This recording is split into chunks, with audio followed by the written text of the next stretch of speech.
अजमेर शहर की विद्युत व्यवस्था संभाल रही टाटा पावर कंपनी अजमेर के सीईओ सुनील कुमार शर्मा ने कार्यभार ग्रहण करने के बाद आज पत्रकारों से वार्ता करते हुए कहा कि आज के दौर में बिजली सबको चाहिए, लेकिन बिजली पहुंचाने के लिए बुनियादी ढांचे के लिए जगह की जरूरत पड़ती है, जिसके कारण आज भी पुराने अजमेर की यही स्थिति है।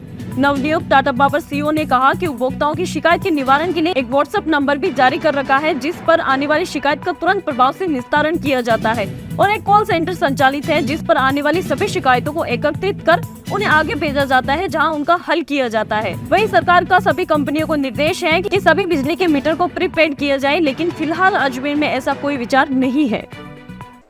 हम लोगों का एक कॉल सेंटर है जहाँ की हम लोग कंज्यूमर्स की जो शिकायतें आती हैं हमारे पास वो वहाँ पर रजिस्टर होती हैं और फिर आगे फील्ड में वो रिले होती हैं ताकि उन पर कार्य हो सके। लेकिन कोई भी कॉल सेंटर दुनिया में कहीं भी बना हो वो उसकी एक सीमित क्षमता होती है, और जिस समय कोई प्राकृतिक आपदा आती है उस समय जब बड़ा क्षेत्र प्रभावित हो जाता है, बड़ी संख्या में उपभोक्ता प्रभावित हो जाते हैं, तो उसकी जो सीमा है, जो क्षमता है कॉल सेंटर की, वो कभी भी पूर्ण नहीं होती है।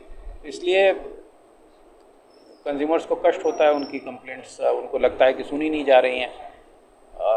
ऐसी स्थिति को पार पाने के लिए हम लोगों ने एक व्हाट्सएप नंबर भी सर्कुलेट किया है, ताकि कंज्यूमर को नंबर डायल करके और फिर वेट करना पड़े कि वे कभी कोई फ़ोन उठेगा, बात होगी।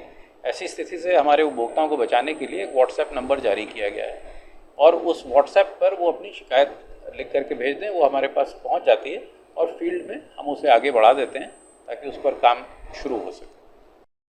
की तरफ से कदम है। इसके अतिरिक्त जो भी हमारे कमर्शियल कंप्लेंट्स हैं, जो हमारी बिलिंग रिलेटेड जो भी कंप्लेंट्स है, उसमें बहुत कमी आ गई है। पहले से व्यवस्था काफ़ी सुचारू हो गई है। खाली जो पावर रिलेटेड कंप्लेंट्स हैं उनमें हम लोग अभी प्रगति कर रहे हैं। पहले पिछले सालों के मुकाबले में जो हम लोग की कंप्लेंट्स पर 1000 कंज्यूमर्स हम लोग मेजर करते हैं, उसमें एक गुणात्मक कमी आई है। और मैं समझता हूँ कि आपका, क्योंकि आपके तो जो कंज्यूमर पल्स है वो आपके पास है, आप भी शायद बता पाएंगे कि क्या पहले से स्थिति में कुछ सुधार हुआ है या नहीं। ऐसा होता है कि कई बार काम जो है, मान लीजिए उसमें 12 घंटे या 15 घंटे काम लगना है, मतलब वक्त लगना है किसी काम को पूरा करने के लिए। अब लगातार 12 या 15 घंटे शटडाउन लेना वो संभव नहीं है।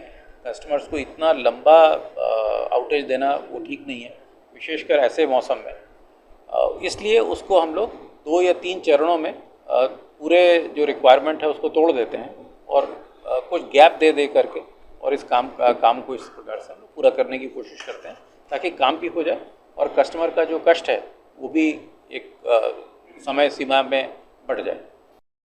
ठीक कह रहे हैं। असल में हम लोग की जो 2 प्रकार की मेंटेनेंस होती है। एक हम लोग की प्लान्ड मेंटेनेंस होती है। प्लान्ड मेंटेनेंस हम लोग ऑफ पीक पीरियड में करते हैं, जो अक्टूबर से शुरू होकर के और जनवरी फरवरी तक चलती है। तो उस पीरियड में जो भी हम लोग की जानकारी में ऐसे क्षेत्र, ऐसे नेटवर्क, ऐसा ट्रांसफार्मर जो कि मेंटेनेंस मांग रहा है, उनमें हम लोग वो मेंटेनेंस प्लान करते हैं और उसे करते भी हैं। लेकिन कई बार जैसे समर सीज़न में अभी आप लोग जानते हैं कि गर्मी ज़्यादा हो जाने की वजह से एसी या कूलिंग लोड, कूलर्स, ये सब इनकी खरीद काफ़ी बढ़ जाती है, और जिसकी वजह से डिमांड काफ़ी बढ़ जाती है। नेटवर्क के ऊपर स्ट्रेन आता है और नेटवर्क डैमेज होने लगता है। तो इसलिए कई बार इस इमरजेंसी में हमें इस प्रकार के काम करने पड़ते हैं, और जिसमें समय कई बार अधिक लगता है, क्योंकि मान लीजिए कि ट्रांसफार्मर की रेटिंग ठीक है जो हम रिप्लेस करने जा रहे हैं, लेकिन जो उसके साथ एसोसिएटेड केबल्स हैं वो उतना लोड नहीं ले पा रही हैं, तो वो उसको भी रिप्लेस करना पड़ेगा। तो इसलिए उसमें समय अधिक लग सकता है। यही ऐसी स्थितियाँ होती हैं। अन्यथा जो प्रिवेंटिव मेंटेनेंस हम लोग करते हैं वो ऑफ पीक पीरियड में ही करते हैं, जिसमें कि कंज्यूमर को कम से कम सुविधा हो।